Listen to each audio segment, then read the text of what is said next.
columnista del diario Basta, con su propio sello de los datos duros, escritor, periodista independiente y miembro de esta familia Sin Censura. Te agradezco por tu paciencia, Ricardo. ¿Cómo te va? Te saludo con mucho gusto. Nada hay que agradecer, querido Vicente. Un gusto saludarte a ti y a la audiencia de Sin Censura.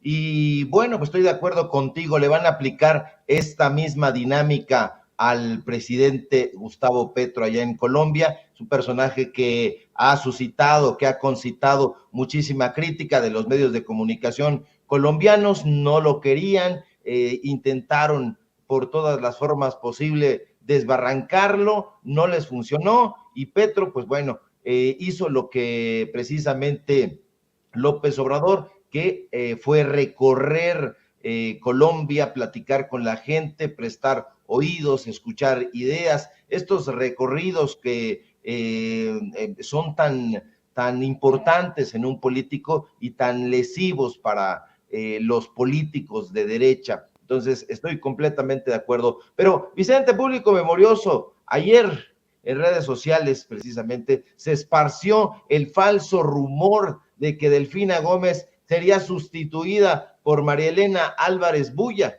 quien, pese a las críticas que ha recibido, hay que decirlo, es una notabilísima especialista en botánica, en ecología evolutiva y biología del desarrollo. Y, pues bueno, no es una odontóloga, con todo el respeto que nos merezcan los odontólogos, pero que tengan metida ahí analista política. No, ella sí es una especialista hecha y derecha. Ahora bien, los encargados de esparcir este rumor tienen nombre y apellido, Vicente. Tú los conoces, el público de Sin Censura también. Denise Dresser, Pascal Beltrán del Río, Marco Levario, Mario Maldonado y Rafael Pérez Gay, entre otros. Pero mire usted, cada uno de estos personajes representa a medios de comunicación muy determinados. Usted ya lo sabe, Pascal Beltrán a Excelsior, Denise al periódico Reforma, Mario Maldonado al Universal, Rafael Pérez Gay a Milenio y Marco Levario es dueño y director del anexo burdo de Letras Libres, un pasquín llamado Etcétera. De entrada, Vicente, no podemos pasar por alto que se trató de un putrefacto nado sincronizado contra María Elena Álvarez Bulla, un personaje que detestan con toda el alma en los mentideros del conservadurismo por razones muy concretas. Y es que la directora del CONACYT se ha convertido en una auténtica piedrita en el zapato del neoliberalismo. Hoy, por ejemplo, la vimos en la mañanera, Álvarez Bulla dio a conocer que los gobiernos de Vicente Fox, Felipe Calderón y Enrique Peña Nieto transfirieron la friolera de más de 45,000 millones de pesos, sí, 45,000 millones de pesos a empresas privadas, entre ellas empresas que le gustan a Krause y a sus secuaces, Aguilar Camín y a sus secuaces, las transnacionales, para llevar a cabo supuestas investigaciones que nunca aterrizaron en la realidad. Y no es la primera vez, Vicente, que Álvarez Bulla exhibe los intereses encubiertos de los sexenios anteriores. La titular del CONACYT, aunque no la veamos saliendo en entrevistas de lucimiento en Latinus, ni en López Dóriga Digital, ha realizado un trabajo muy concienzudo y se ha encargado de ir saneando esa institución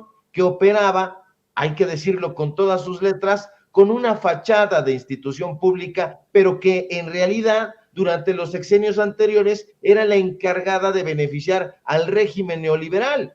Álvarez Bulla, dicho en otras palabras, ha ido talando poco a poco y con rigor los vicios que imperaban en el CONACYT antes de la llegada de López Obrador. Que no se nos olvide que el CONACYT operaba mediante una normativa a modo para hacer legal lo inmoral, es decir, transferencias millonarias a favor de intereses creados a costa del propio desarrollo científico y tecnológico. Comenzaron a decir que Álvarez Bulla, que el gobierno de López Obrador era enemigo de la ciencia y la tecnología. Tarugadas, mentiras. En realidad han respingado estos grupos intelectuales porque han sido descubiertos por Álvarez Bulla y por el gobierno de López Obrador. Pero seamos categóricos y combatamos con firmeza la desinformación, porque esa es una de nuestras cruzadas. Durante la gestión de la actual directora del CONACYT, Vicente, y con ayuda, por supuesto, de investigaciones periodísticas, algunas de ellas las hemos presentado aquí en este espacio, se ha podido develar que había grupos enquistados de conservadores viviendo parasitariamente de los fideicomisos. Una y otra vez hemos presentado los datos duros que así lo comprueban. Al revelarse toda esta trama de corruptelas que empantaba el CONACYT, los periodistas de investigación hemos profundizado en las investigaciones por malversación de fondos, por desvío de fondos y desvío de recursos y otros tipos de corrupción, no solamente en el CONACYT, sino en otros ámbitos académicos. Aunque estos personajes quieran evadir el tema de fondo, porque los salpica y los implica en asquerosas y lesivas tramas de corrupción, ha quedado claro, así lo hemos develado, que hay corrupción en instancias como el CONACYT, como el INAE, como la UNAM y otras universidades públicas que están secuestradas por personajes, por grupos de poder que se consideraban impunes por ser parte de la comunidad científica, como eso fue la garantía de impunidad. Ahora, ¿por qué les incomoda tanto a Álvarez Bulla? Porque ha encuerado las corruptelas de los científicos, llamémoslos del crimen, científicos, auténticos científicos del crimen que tenían secuestrado este organismo y lo desangraban. Por eso, que no se nos olvide, Vicente, porque aquí lo hablamos, lo diseccionamos ampliamente, que apenas en octubre del año pasado la Fiscalía General de la República emprendió investigaciones contra más de 30 individuos, 31 para ser exactos, miembros que en algún momento que trabajaban para una asociación civil, ¿te acuerdas? El Foro Consultivo Científico y Tecnológico, y pues bueno, les detectaron irregularidades en el manejo de millonarios recursos económicos. Por eso detestan a Álvarez Bulla. Dimos a conocer aquí en Sin Censura por qué la detesta tanto el grupo armado intelectual de Enrique Krause, porque Guillermo Sheridan Prieto está ahí, porque el hermano de Guillermo Sheridan está ahí, porque todos estos personajes han abrevado con la boca abierta de todo el dinero que le pertenece al pueblo de México. Pero resulta que los analistas salieron en desbandada a opinar que tal ejercicio de procuración de justicia estuvo a cargo de López Obrador directamente, pero resulta que esos mismos personajes que un día se dicen académicos, otro día se dicen periodistas, se han desgañitado desde Televisa, desde ADN 40, desde Imagen Televisión, diciendo que se les trata de criminalizar, que es una campaña en contra de los científicos orquestada desde la presidencia de la República en contra del mundo científico. No es así, es un nado sincronizado porque han sido descubiertos, porque han sido cachados en su trama de mentiras y de corruptelas.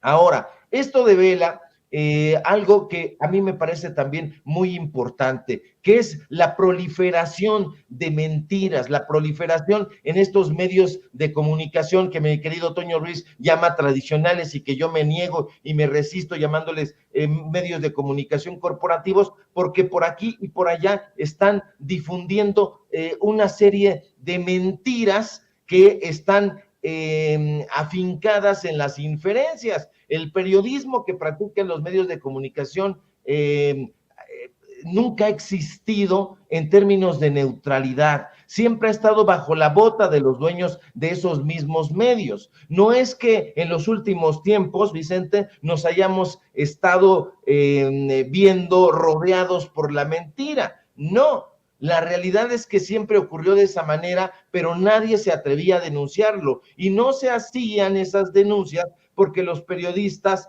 temíamos a las represalias. Es decir, el mundillo de las redacciones, tú lo sabes, la gente que nos dedicamos a esto es muy pequeño y bastaba una llamada para que algún periodista que denunciaba injusticias fuera vetado o sencillamente se quedara sin trabajo y se dedicara a otra cosa. Hoy, gracias a las redes sociales, a esas benditas redes sociales de las que habla López Obrador, las cosas han cambiado sustancialmente y eso no lo podemos evitar. Y eso ha beneficiado no solo al periodismo libre, al periodismo independiente, sino que ha hecho que la gente se dé cuenta de que el periodismo es hoy más necesario que nunca. Y no porque hoy se cuenten más mentiras que nunca, sino porque, insisto, gracias al poder creciente, ya casi omnímodo de los medios de comunicación corporativos, que incluso ya han extendido sus tentáculos a las plataformas tecnológicas, la mentira posee mayor capacidad de difusión que nunca. Y de ahí la importancia de mantener este frente común que nosotros aquí en Sin Censura y en otros espacios, aunque le duela a estos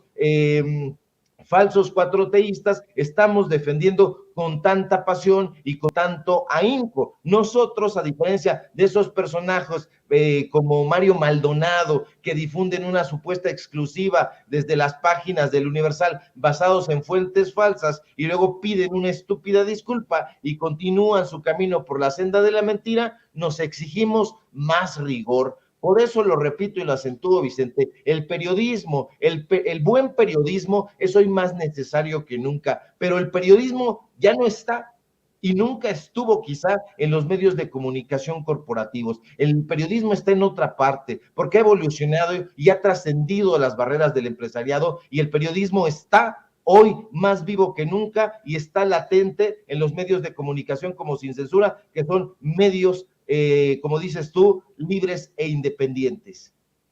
Oye, mi querido Ricardo, lo dice Jorge Gómez Naredo en un tuit y lo dice muy bien. Pues científicos, académicos, periodistas, pero no pudieron diferenciar entre una noticia falsa y la realidad. Y qué tristeza, porque pues se supone que un científico, un académico, hace su chambita, hace su tarea, y creo que nada lo podía resumir mejor que este tuit de Jorge Gómez Naredo, Ricardo. Es correcto, el gran Jorge Gómez Naredo, que está también capitalizando toda esa esta estulticia de los medios de comunicación corporativos para motivar este espacio que tiene tanto en Regeneración, el periódico que sale cada mes, y Polemón. Ahí estamos encontrando nuevas voces frescas dentro del periodismo de investigación, dentro del periodismo analítico. Ya el periodismo, ya así entre comillas, que estaban practicando ahí en el Pasquín, etcétera, porque Marco Levario se fue con esa finta, pero Marco Levario, pues era, hay que recordarlo, el que le cargaba la maleta a Raúl Trejo del Arbre, un anti-López Obradorista marcademonio. Entonces estos personajes nunca han sido periodistas, se han subido a su tabiquito y desde ahí han pontificado, lanzando palabras domingueras, palabras de fin de semana, paseándose por la cuerda de la oratoria, pero en realidad no tienen discusiones ni datos duros de fondo, no tienen formación periodística, y eso se está viendo ahora en los espacios que tú estás conduciendo, que nosotros estamos tratando también de impulsar. Estos personajes no tienen ninguna formación periodística, no salen a la calle, no hacen entrevistas, todos son inferencias, me dijeron fuentes confiables, me trascendió tal cosa, y pues bueno, se entiende, su adalid es Raimundo Riva Palacio, entonces bajo esa influencia, lo único que podemos esperar de ellos es que continúen cayendo en el despeñadero de la historia y que el periodismo, ese periodismo que ellos practicaban, ya simple y sencillamente sea arrinconado por la historia de la información en este país, y nosotros vamos a seguir combatiendo más vigorosos que nunca, querido Vicente, público memorioso, las mentiras que están esparciendo en estos medios de comunicación. Nada más para despedirte, Ricardo, ¿cómo ves a Vicente Fox? Te lo pregunto porque ya anda haciendo incluso campañas, eventos para apoyar a Ucrania, pero no deja de quejarse por lo que ocurre en México sin poner su granito de arena para sacar adelante a ese México que ve desmoronándose. Creo que tienes el video, ¿no, Ceci?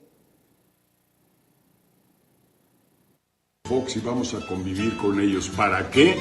para apoyarlos, para apoyar a sus familiares, para apoyar a aquellos que están en guerra, que están pasando hambre. Los mexicanos somos solidarios y nos encanta ayudar cuando hay problemas en otro lado. Yo los invito a que vengan aquí el 19, 20 y 21 de agosto al Hotel San Cristóbal y tengamos esta fiesta, pero también este compromiso de apoyar. Nos la vamos a pasar padre, nos la vamos a pasar divertido, pero además vamos a estar ayudando a una gran causa, que es aquellas familias que están en grave circunstancia allá en Ucrania. Te invito, ven, participa. Y ese mismo Fox que anda ofreciendo, y digo, no que no lo necesiten en Ucrania, pero ese mismo Fox que anda ofreciendo apoyo a Ucrania escribió hace unas horas, Ricardo, charros, hoy amanecimos con mucho más pobres sin comida. Inflación en México continúa imparable, en julio se aceleró a 8.15%. Y luego Fox también escribe ante la noticia de que se prevé que entrarán buzos por los 10 mineros atrapados en Coahuila. ¿Está esperando a que se mueran? Pregunta. Y bueno, este Fox, que pues yo no sé si tenga un community manager muy malo o si él es el que está atendiendo sus cuentas de redes sociales. Ah, por cierto, se me había olvidado comentarles, entrando a Guadalajara, hay un espectacular con Vicente Fox promoviendo su empresa esta de marihuana, de productos de extracto o de esencia de marihuana, ofreciendo franquicia a quien así lo considere. No, pues sí, muy comprometido Vicente Fox con Ucrania, querido Ricardo Sevilla. Debe estar Pacheco, querido Vicente, este personaje que no sabe ya diferenciar entre una Zuru, entre un Jetta y entre un Bocho, porque de entre todos los dislates que ha escrito desde que entró a Twitter, pues bueno, hay que contabilizar.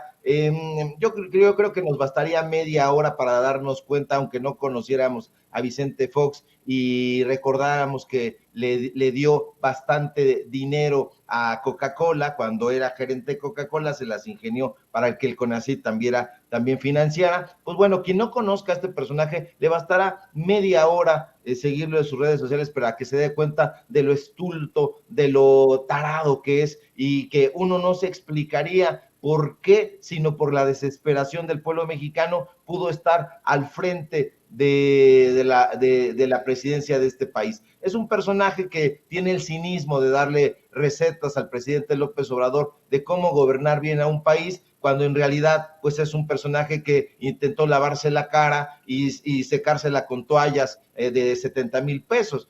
No olvidemos el Toalla Gate, que precisamente salió en las páginas de Milenio y que en algún momento se quiso apropiar de la investigación Raimundo Riva Palacio. Todos esos son datos duros que la gente debe saber, que debe conocer, y bueno, pues este personaje está ahí haciéndole el caldo gordo o intentando hacerle el caldo gordo al panismo, al calderonismo, porque son personajes que tienen una estulticia siamés. Y bueno, pues la gente debe estar alerta y sobre todo yo siempre he hablado del público memorioso para que recuerde todo eso que hizo Vicente Fox. Hemos hecho el recuento de sus corruptelas, hemos hecho el recuento de cómo no aparecía y se la vivía de viaje, cómo tenía arreglado Los Pinos, cómo nunca fue a pasta de conchos y que se lo han echado precisamente desde ayer en cara, pues porque es un personaje que nunca tuvo contacto con el pueblo y que se aprovechó de la carencia democrática que había sembrado un partido como el PRI y dijo, bueno, pues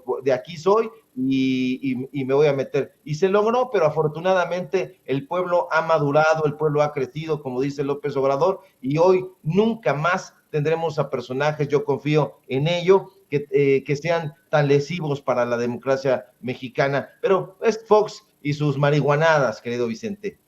Pues ojalá que Fox sepa por lo menos en qué parte queda Ucrania en el mapa para no quedar en ridículo. Nótese mi sarcasmo. Mi querido Ricardo, hay que invitar a la gente a tus trincheras. Hay que pedirles que amor con amor se pague.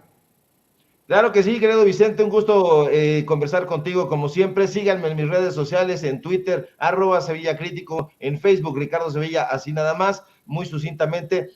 Síganme, por favor, en el diario Basta, donde estamos escribiendo todos los días una columna, ya la compartimos. Síganme, por favor, aquí en Sin Censura, donde estoy participando de lunes a viernes al filo de las 11 de la mañana. Y si todo marcha bien, querido Vicente, nos encontramos por aquí el día de mañana. Un fuerte abrazo a ti, al público y a la gente de producción. Claro que sí, te mando un abrazo, Ricardo Sevilla. Estamos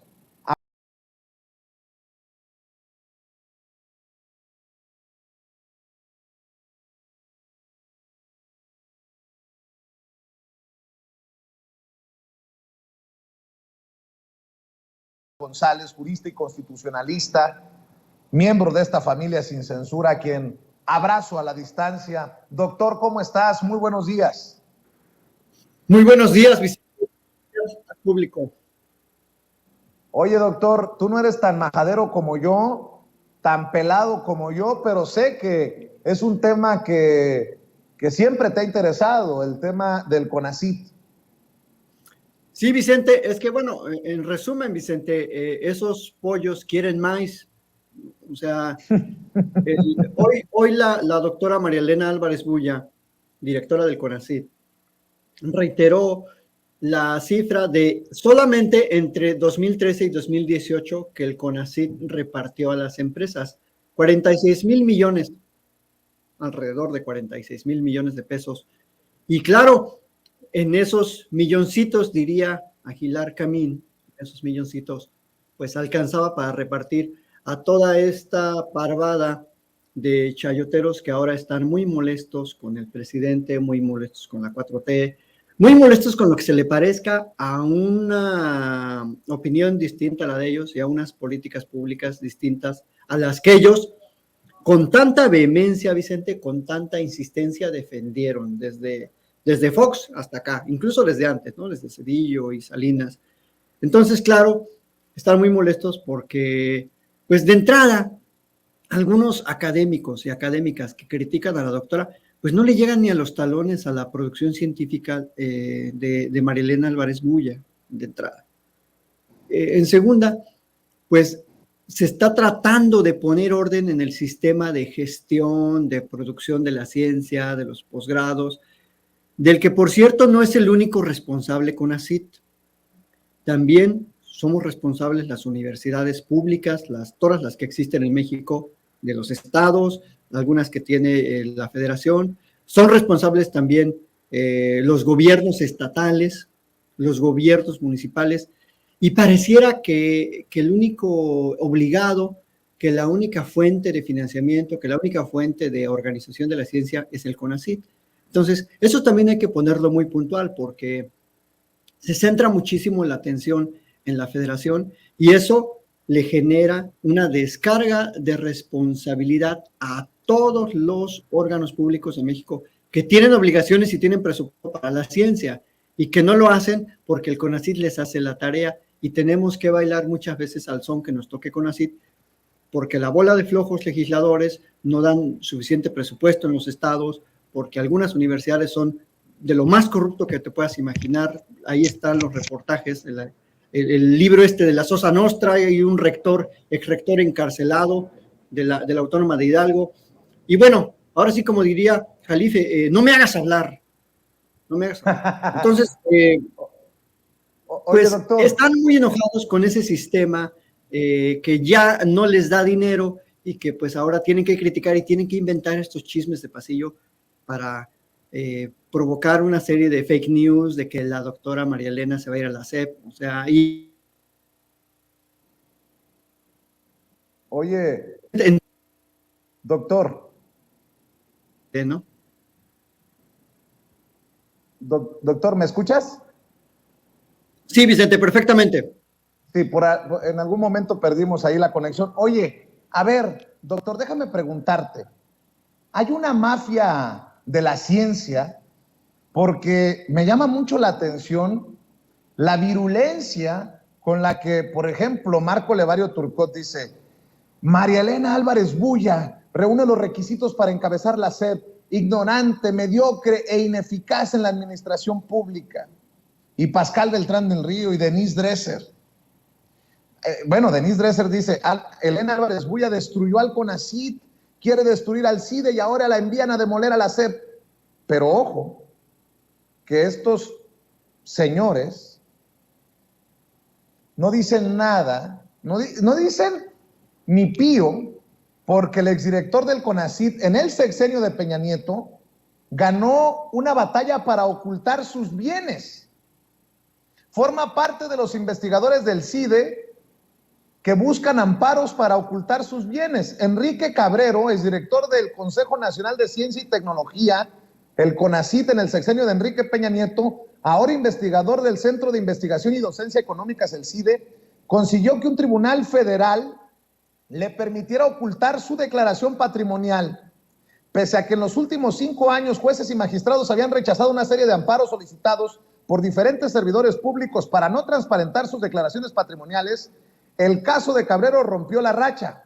El argumento que utilizó en esta ocasión fue que dichas declaraciones atentan contra la privacidad de sus datos personales sensibles.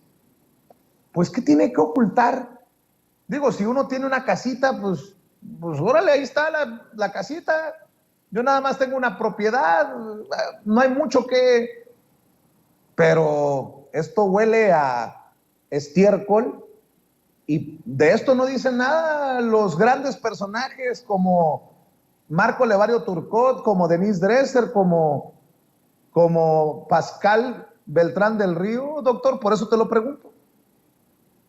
Sí, por supuesto que hay una, así le llamó Ricardo Valderas en un reportaje que hizo, La magia de la ciencia, que acaba de revelar algunos otros datos el mes pasado, en el que un grupo de académicos de la UNAM, de varios centros de investigación, crearon este foro consultivo, científico y tecnológico como una estructura paralela para extraer recursos del CONACYT y para formar era como una microempresa que tenía un presupuesto anual, Vicente, que ni el mismo director de ese foro sabía cuánto, pero le dijo a Julio Astillero: operamos con 35 millones anuales, de los cuales 20 se van en gasto corriente, o sea, choferes, automóviles, comidas, viáticos, sueldos de sus asistentes, etcétera. Y todo ese se supone era recurso para la ciencia. Es decir, una asociación privada, una asociación civil, jalaba todo ese dinero para ellos. Y claro, como es un grupo en el que están varias academias, que son también asociaciones civiles, en las que están gente encumbrada de la ciencia en este país, sobre todo de la UNAM y de algunas universidades del centro de México, pues no dicen nada porque eran unas transferencias ilícitas de dinero que recibieron desde Vicente Fox y se les cerró la llave con la doctora María Elena Álvarez Bulla. Por eso sus rabietas, por eso están tan enojados, por eso tanta virulencia en su contra en las redes, por eso la atacan, la desprestigian, la quieren, pues sí, quieren opacar su gestión, porque se les acabó su mina de oro. Y claro, ya han perdido en ese aspecto del recibir dinero los amparos que interpusieron, hicieron el ridículo diciendo que ellos tenían derecho a recibir ese dinero para la ciencia, cuando en realidad seguían cobrando en sus centros públicos. Es decir, nos cuestan el doble porque es una persona que estaba adscrita, por ejemplo, en un centro de investigación de la UNAM, pero estaba comisionada con goce de sueldo para trabajar en ese foro. Entonces, eran dobles plazas que afectan el presupuesto público. Y es muy lamentable, por cierto, ese amparo que mencionas a favor de Enrique Cabrero. No es definitivo, pero está argumentando que se quieren dar a conocer sus datos personales. A nosotros no nos importa, Vicente, a nadie, y en la transparencia es una regla de oro, el dato de dónde están las casas, dónde está el domicilio. Nos importa saber cuántas casas tiene, si están registradas en las oficinas públicas que se deben registrar, si tiene cuentas bancarias, cuál es su monto, porque es un servidor público. Y cuando eres servidor público, tus ingresos, como tal, deben cuadrar con lo que tienes materialmente hablando. Entonces, nadie queremos saber dónde tiene la cuenta, ni si lo anda cargando y dónde está su casa, dónde está su domicilio. Entonces, es una verdadera falacia. Qué lástima que este tribunal le concede la suspensión para evitar que se conozcan esos datos, pero seguro se la van a revocar, se la tienen que revocar porque no es posible que un servidor público de primer nivel pretenda ocultar sus bienes. Es que bajo esa premisa, entonces, nada sería transparente, porque todos tendríamos que decir, no te puedo decir si tengo coche o casa o un burro, porque pertenece a mi vida privada. Pues precisamente por eso las obligaciones de los servidores públicos es que tenemos que publicitar nuestro patrimonio. Es una regla de oro, sobre todo de los de primer nivel. O sea, y Enrique Cabrero, fue de primer nivel. Entonces, todas esas afirmaciones de que la doctora María Elena destruyó al CONACYT, pues no sabe esta señora Dresser, que por cierto ya ni científica es propagandista. Yo no le conozco una sola producción científica publicada en verdaderas revistas científicas desde hace, creo que lo último que publicó por allá en el 2012, o sea, hace 10 años, se dedicaba a la ciencia, ahora se dedica a la propaganda, y no es verdad que se está destruyendo al CONACYT, se le está reorganizando al CONACYT, y mucho menos se está destruyendo al CIDE. Al CIDE lo destruyeron precisamente su honorabilidad, Enrique Cabrero y su gente que estaba ahí trabajando con él, y que también están muy molestos porque había mucha opacidad en los recursos que gastaba el CIDE. Ni siquiera les cuadraban las cuentas, no habían entregado pues su informe 2019, 2020, entonces era un batidillo ahí del presupuesto, porque también tenían muchos privilegios presupuestales, mucha gente de ahí, casi cobraban por cada, si publicaban un libro, el CIDE les tenía que pagar una compensación, si publicaban algo en un periódico, les tenía que pagar una compensación. Entonces, y además cobraban, siendo una institución pública, cobraban unas cantidades muy grandes de inscripción a los estudiantes de licenciatura, de posgrado.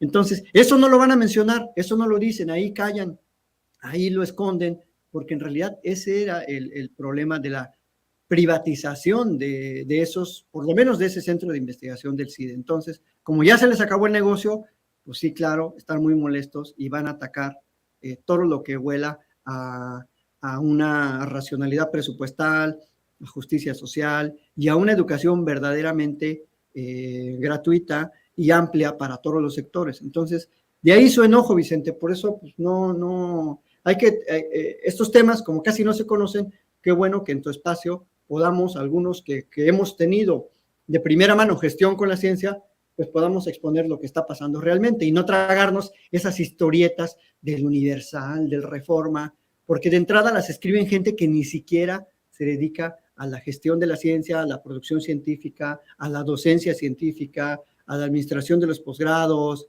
a la creación de planes de estudio de los posgrados. Ese Pascual o ese Marco Liborio, no sé cómo se llaman, nunca, no sé si han estudiado algún posgrado del CONACYT, etcétera, ¿no? Denise Dresser, no, últimamente te digo, yo no he visto un producto científico de Denise Dresser. Escribe ahí esos librillos esos de que el país de otros o no sé qué, y escribe sus columnas, pero pues hay que también escribir en las revistas científicas, en libros científicos, no nada más pues esas columnitas. Entonces, es gente que no tiene la calidad académica ni mucho menos moral para hablar de estas cosas, y su crítica es una crítica infundada, Vicente, así te lo puedo decir. Fíjate, doctor, no sé si traigas tiempo, pero yo también quiero escuchar tu opinión por el tema que estás abordando y porque ya dejaste la víbora chillando con lo de los pollos quieren maíz, que creo que estoy de acuerdo contigo. Ahora, híjole, advierto, grábenme muchachos, ahora advierto un nado sincronizado nuevamente, involucrando al hijo menor de edad del presidente Andrés Manuel López Obrador, al que le han colgado apodos, al que han atacado infamemente. Hemos dicho aquí que con los niños no, Y ahora veo desde la política, desde los adversarios y rivales políticos y políticas del presidente Andrés Manuel López Obrador, un lado sincronizado contra su hijo menor de edad, disfrazado de crítica para Beatriz Gutiérrez Müller y para el presidente Andrés Manuel López Obrador.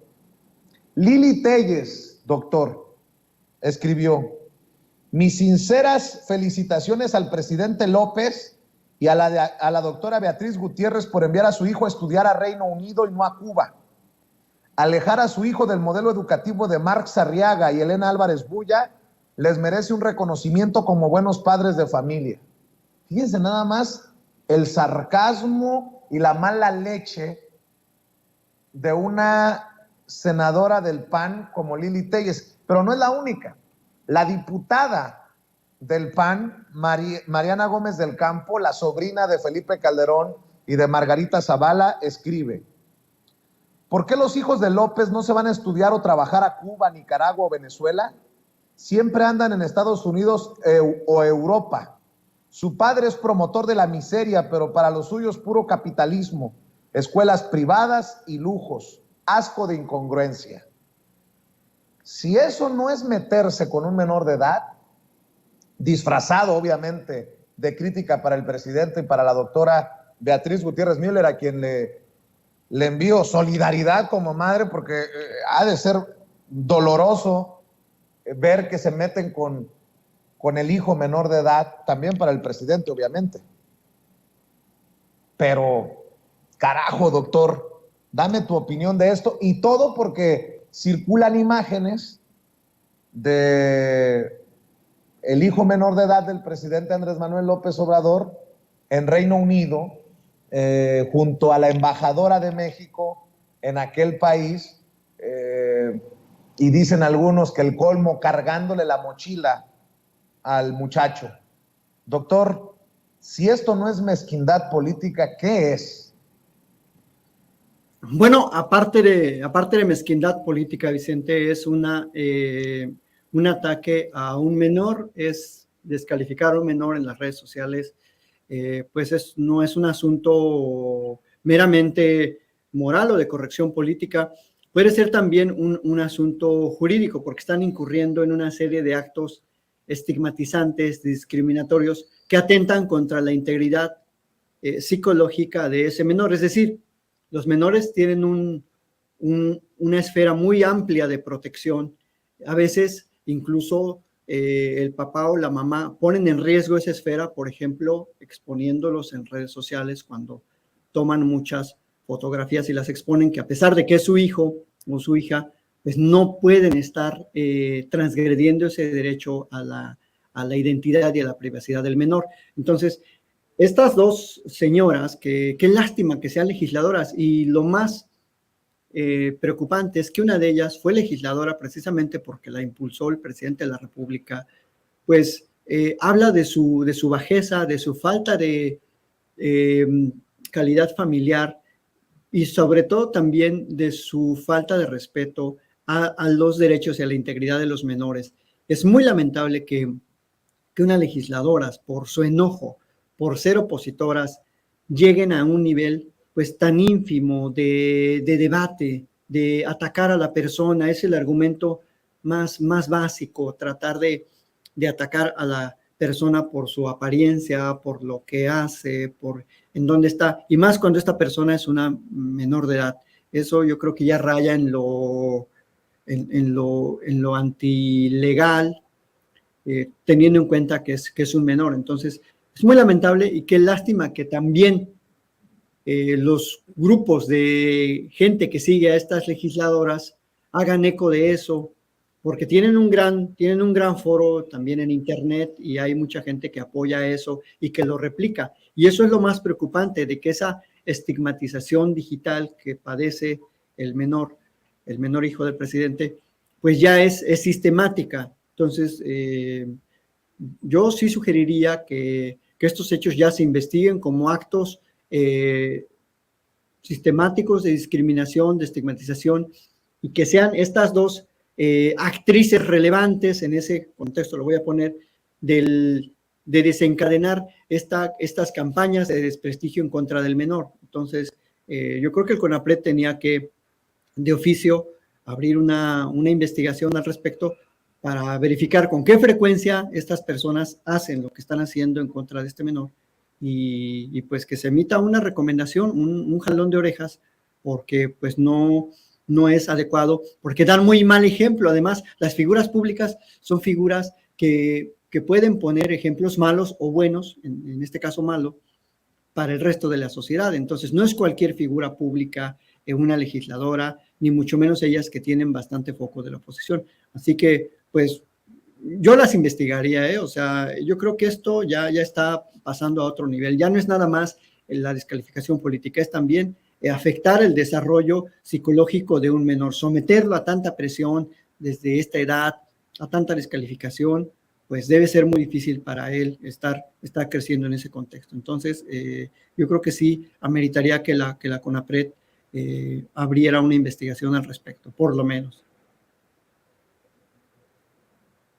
En esto del Parlamento abierto para debatir la reforma electoral, también vamos a ver exhibidos de cuerpo entero, de pies a cabeza, a los traidores a la patria. Te lo pregunto porque por ahí hay bueno, lo voy a decir con todas sus letras, yo sí lo considero traidor a la patria, José Woldenberg, traidor a la democracia, que se nos ha vendido por años como el gran defensor de la democracia, el gran luchador por un México democrático, y con sus declaraciones, la verdad, se exhibe solito.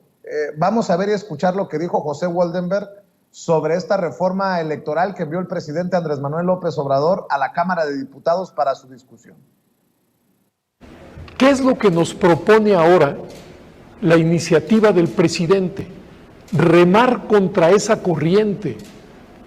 Y su propuesta es, perdón que lo diga así, pero estoy convencido, la peor que he escuchado en todos estos 30, 40 años. ¿Por qué? Porque ahora se supone que el presidente de la República va a proponer a 20 consejeros. La Cámara de Diputados 10, la Cámara de Senadores 10 y la Suprema Corte de Justicia otros 20. Y vamos a ir a una elección general para elegir 7. ¿Qué quiere decir eso? Que esas personas, si quieren ganar, como ya lo decía la consejera, pues van a tener que llegar a algún acuerdo con los partidos políticos, por una simple y sencilla razón, porque son los únicos que tienen presencia a lo largo y ancho del territorio nacional. Sí. Pero pongámonos en el extremo, supongamos que los que ganan son los 7 planteados por el presidente de la República. ¿Qué autonomía? ¿Cómo lo van a ver el resto de los partidos? ¿Qué van a decir los ciudadanos, la prensa, los académicos? Vamos a volver a un órgano electoral totalmente partidizado. Es decir, si el asunto va por ahí, yo lo que prefiero es que se mantenga tal y como está ahora, porque como está ahora, ha funcionado y nuestras elecciones son transparentes y son los cambios en los humores públicos los que deciden quién debe gobernar y cómo debe integrarse el Congreso. A ver, doctor Isaac, dame tu opinión sobre estas declaraciones y una reflexión precisamente sobre la reforma electoral. ¿Con qué cara se atreven a quitarnos a nosotros, los privilegiados, esa oportunidad de definir con quién negociamos? Así lo entendí yo, el grito de José Woldenberg. Doctor Isaac de Paz González, te escucho para cerrar. Pues así es, Vicente, tal como lo planteas. Woldenberg se ha creído el dueño de la democracia, el apóstol, el que dicta cátedra de democracia. De hecho, hasta lo invitan a la cátedra esta, Francisco I. Madero. Y bueno, a ver, ese es uno de los puntos de los muchos aspectos que contempla la propuesta de reforma electoral del presidente. Es decir, el nombramiento de los consejeros. Si a él no le parece bueno, hay personas que sí nos parece que los nombramientos estén divididos en los poderes públicos, que sean propuestas de los distintos poderes públicos. Eso amplifica el margen democrático y el margen de representatividad de distintos sectores. Eso existe en otros sistemas constitucionales. Existe, por ejemplo, solo me viene uno a la mente, el español. Hay propuestas de distintos poderes para dividirse, digamos, el número de representantes en los órganos de poder. Entonces, eso es muy normal. Que Wandelfer se haya quedado, pues no sé cuándo estudió, yo creo que estudió pues hace como unos 60 años, pues eso no quiere decir que no existan nuevos sistemas y nuevas formas de amplificar la representación de los órganos que fungen como árbitros en una democracia. Entonces, yo creo que está muy, Wandelfer está demasiado perdido en cuanto a las nuevas tendencias del derecho procesal electoral, de los procesos electorales. Wandelfer se quedó en el IFE de los 90, ese que él supuestamente impulsó, y que por cierto no nació autónomo, les fueron dando migajitas al IFE de autonomía. Entonces, que no nos venga a decir que él ha sido un luchador de la democracia, porque si acaso a alguien se le debe la democracia es al pueblo mexicano, al pueblo que votaba, que se arriesgaba a aquella oposición, cuando el PRD era verdaderamente un partido democrático que les costaba la vida a campesinos, sobre todo de Guerrero. Hubo alrededor de 600 muertos registrados más o menos en el sexenio de Salinas en Guerrero, precisamente por ser oposición. Entonces, estos que se sienten los dueños del micrófono democrático, pues claro, están perdiendo poder, y este aspecto a lo mejor es discutible, pero no es un aspecto de retroceso, no es un aspecto que es el peor que hemos visto en los últimos 40 años. O sea, Wandelfer creo que está ya totalmente perdido. Hay una serie de personajes, él con Muñoz Ledo, que sinceramente, pues yo creo que uno debería darse cuenta en qué momento deja de aportar a la vida pública con una opinión racional y debería de apartarse de esas cuestiones, ¿no? Yo soy partidario de la pluralidad, pero en ocasiones creo que sí, gente que está muy encumbrada en su discurso intelectual, pues se llega a perder, y creo que eso le está pasando a Wandelfer. Hay otros aspectos en la reforma que vale mucho la pena discutir, y qué bueno que para eso se abran los foros, porque vamos a ver una discusión muy amplia, que no solo hablar de elecciones, sino de decisiones democráticas. Por eso el cambio de nombre a Instituto Nacional Electoral y de Consultas, porque eso verdaderamente intenta amplificar la forma en que los ciudadanos tomamos las decisiones democráticas, es decir, participamos en el ejercicio del poder, porque ahorita el poder está monopolizado, uno muy difícilmente puede participar en el órgano legislativo, hacia los órganos ejecutivo y judicial, está muy cerrado. Entonces, si él lo que pretende es mantener el statu quo, tal como lo menciona, pues ahí ya nos damos cuenta que no es un verdadero demócrata, que no permite avanzar la democracia, que por el contrario, él prefiere que se mantengan las cosas como están. Entonces, imagínate si alguien en los 90 se hubiera dicho eso, no, la verdadera democracia es mantener las cosas como están y que no haya IFE, ¿qué hubiera dicho Wandelfer? Entonces, claro, ya se les pasó su época y creo que no están acostumbrados al debate y a la propuesta amplia. Pero digo, qué bueno que fue, y seguramente van a ir más personas, hay que estar muy atentos a los foros, y hay muchos programas buenos ahorita sobre esta reforma, así que va a ser un buen debate, que la gente se informe y sepamos realmente en qué consisten los puntos de esta propuesta de reforma electoral, que yo sí creo que va a modernizar al sistema de elecciones que tenemos en México, lo va a hacer más eficiente, más barato en términos de que hay muchísimo dispendio, sin precarizarlo, lo va a hacer, va a ser un sistema creo que funcional y que no nos cueste esas miles de millones que actualmente nos cuesta, Vicente. Con eso cerraría, y muchas gracias por tu espacio. Doctor, ¿por qué no te despides invitando a la gente a tu canal, a las redes, para que te lea, para que te vea, para que te escuche? Yo agradecido por todo el tiempo que le has dedicado a Sin Censura esta mañana. Muchas gracias, Vicente. Sí, claro, síganme en Twitter, Vicente, y no quiero olvidar y mandarle mi solidaridad a nuestro querido Jesús Lemus. He visto la entrevista que le has hecho ayer y los lamentables hechos que ha padecido estos últimos días. Así que mi gran cariño a un gran periodista verdaderamente de investigación, a un gran, un investigador nato como es Jesús Lemus. Yo le pediría a la gente que lo apoyen, que sigan comprando sus libros, difundiendo el contenido de su obra, porque yo creo que lo que hace a un periodista es su trabajo, y creo que pues Jesús merece todo el reconocimiento de la audiencia, del pueblo, porque ha investigado cuestiones que no muchos se atreven y que además da mucho trabajo investigar por el gran esfuerzo en campo que implica hacerlo. Así que pues un abrazo y mi solidaridad a Jesús Lemus. Pues muy buen día, buena tarde, ya casi por allá, que la sigan pasando bien y gracias, Vicente. Gracias, doctor Isaac de Paz González, hablando con nosotros.